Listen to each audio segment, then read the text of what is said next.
शकुंतला ने जब अपने प्रेम के बारे में पिता को बताया तो पिता इस रिश्ते के लिए मान गए। इस खबर से शकुंतला बेहद खुश थी। उसे लगा जैसे उसकी दुनिया ही बदल गई हो, पर उसे क्या पता था ये खुशी ज्यादा देर टिकने वाली नहीं। समय बीतता गया, दिन महीनों में बदल गए, लेकिन राजा शकुंतला को लेने कभी नहीं आया। एक दिन शकुंतला कुटिया के बाहर खड़ी उसी राजा का इंतजार कर रही थी। उसी वक्त दुर्वासा ऋषि वहाँ पहुँचे और पिता के बारे में पूछने लगे, पर शकुंतला तो अपने ख्यालों में खोई थी। उसे ऋषि की आवाज तक सुनाई नहीं दी। ये देखकर दुर्वासा क्रोधित हो उठे और बोले, जिसके लिए तुमने मुझे अनदेखा किया है वही तुम्हें सदा के लिए भूल जाएगा। ये श्राप देकर ऋषि वहाँ से जाने लगे, लेकिन शकुंतला को कुछ भी पता नहीं चला कि उसे श्राप मिल चुका है। तभी उसकी सखी दौड़ कर आई और ऋषि से क्षमा मांगने लगी। गुरुदेव, ये गलती अनजाने में हुई है, कृपया उसे माफ कर दीजिए। दुर्वासा ऋषि बोले, इस श्राप की बात किसी को मत बताना, यही इसका एकमात्र उपाय है। सखी ने सिर झुका लिया और उन्होंने निश्चय किया कि इस रहस्य को वे किसी से साझा नहीं करेंगे। राजा इस जंगल में घूमते घूमते एक आश्रम में पहुंच जाते हैं। आश्रम पहुंचकर राजा यहाँ का दृश्य देख हैरान थे, क्योंकि हवन करते समय ऋषियों के साथ साथ यहाँ के पशु पक्षी भी मंत्रों का उच्चारण कर रहे थे। इस दौरान राजा की नजर कण्व महर्षि की पुत्री शकुंतला पर जाती है। राजा शकुंतला को देखकर मन ही मन पसंद करने लगते हैं। उसी समय अचानक एक हाथी की चीख सुनाई देती है। यह हाथी असुरों द्वारा आश्रम और वहाँ रहने वाले ऋषियों को मारने के लिए भेजा गया था। ऋषि मुनियों को बचाने के लिए राजा उस हाथी से युद्ध करने लगते हैं, लेकिन इतने बड़े हाथी से युद्ध करना राजा को भारी पड़ रहा था। इसके बावजूद राजा वीरता से लड़ते हुए हाथी को हराकर काबू में कर लेते हैं, जिस वजह से सभी को पता चल जाता है कि यह दुष्यंत महाराज हैं। उसी वक्त एक शिष्य आकर बताता है कि आश्रम पर कालनेमी असुर आक्रमण करने वाला है, इसलिए सभी को सावधान रहने के लिए कहा जाता है। इधर शकुंतला राजा के ख्यालों में रात दिन खोने लगी। इतना ही नहीं, राजा भी शकुंतला के ख्यालों में खोए हुए थे। उसी समय आश्रम से दो शिष्य आकर महाराज से बोले, आश्रम में लोक कल्याण का हवन होने वाला है, लेकिन कालनेमी नामक असुर अपनी सेना के साथ आकर इस हवन को रोकना चाहता है। इसलिए आपसे विनती है कि आप इस यज्ञ के रक्षक बनकर अपनी सेना के साथ हमारी मदद करें। शिष्यों की बात सुनकर राजा ने दृढ़ स्वर में कहा, यज्ञ आरंभ करो। सूर्य इंसान नहीं होता है, एक भूखड़ सा जिन होता है, क्योंकि जब भी कोई दावत में जाता था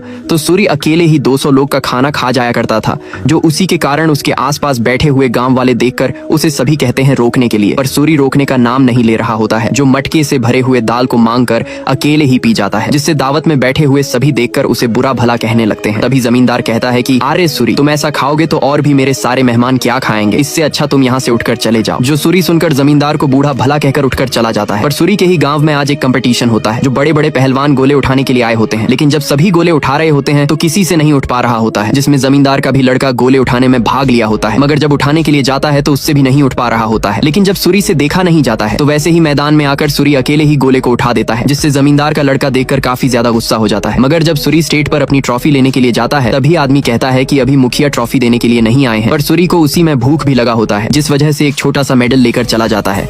पर जमींदार का लड़का सूर्य का हरकत देखकर काफी ज्यादा गुस्सा हो जाता है। जो सूर्य का बूढ़ी दादी उसका आवाज सुनकर फौरन ही घर से बाहर आती है। तभी उसके हाथ में मेडल देखकर कहती है कि तुम ये क्या मेले में से खरीद कर लेकर आए हो। जो सुनकर सूर्य कहता है कि दादी जाओ, आप पहले मेरे लिए खाना लेकर आओ।